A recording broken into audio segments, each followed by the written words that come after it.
The Houston Rockets front office needs to be fired. I'm saying this for the second time now in the last few months, and I just mean it more and more every time. This move infuriates me. It genuinely does, and I am not a Houston fan. Daniel Theis is a fine player to be a subpar starter or a bench big for you who can play the 4 or the 5 and give you some energy and some rebounding, specifically on the offensive boards. But a 4-year deal at $36 million for Daniel Theis when you are a young, rebuilding team seems absurd to me. You have signed him until age 33 at $9 million per season. $9 million per season for 4 years. You are a young developing team that is going to have to pay their young players within a reasonable amount of time. But they just, I don't get it. I don't get it. Kevin Porter Jr. has to be paid in 2 years. Deshaun Tate has to be paid in 2 years.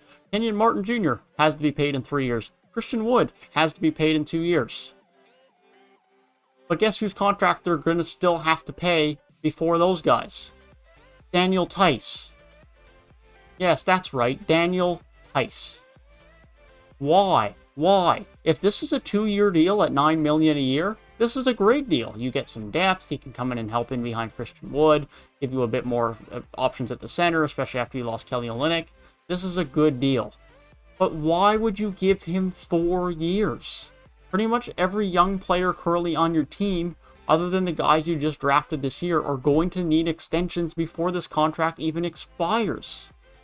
It just completely limits your cap flexibility. Not that this is a big salary that completely impedes them, but a 4-year deal for someone that is not part of your future just does not make sense. Sacramento made similar deals a couple of years ago where they signed guys on 3-year deals. Corey Joseph being one of them. Where did he get? What happened to him? Got dealt. Or pretty much nothing. Decided it was a bad deal. Happened with a couple of other guys they signed as well. Detroit have done similar things in the past. People don't learn. If you couldn't get Daniel Theis, that's fine. If you had to get 4 years to get him, don't sign him. Houston don't need an amazing backup center right now. Houston don't need to sign the best veterans.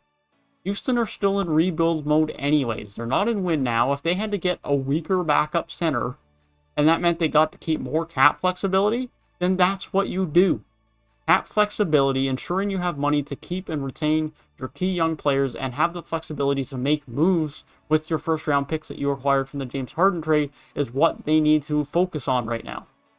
I'm sure this Daniel Theis trade right now doesn't impede them in any significant way, but it's just a stupid signing. It really is. It's just an absolutely stupid signing.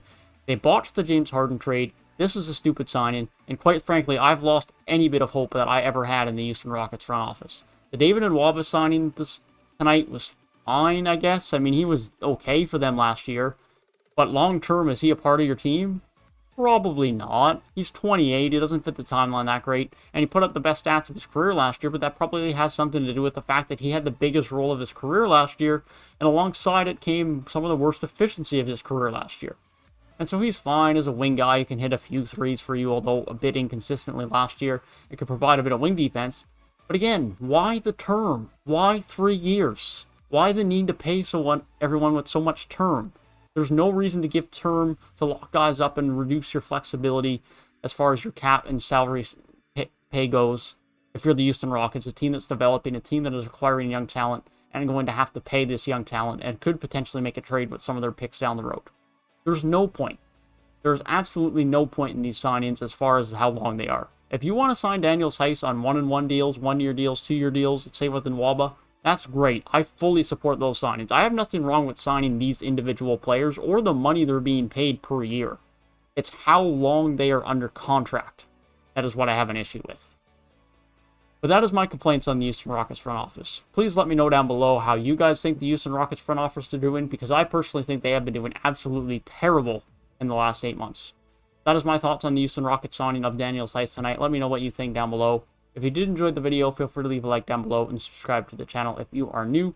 And if you are looking for all of my other thoughts on the free agency tonight, then be sure to click the box on the right-hand side of your screen. With that being said, I hope you guys have a great rest of your night, and I will see you guys in the next one.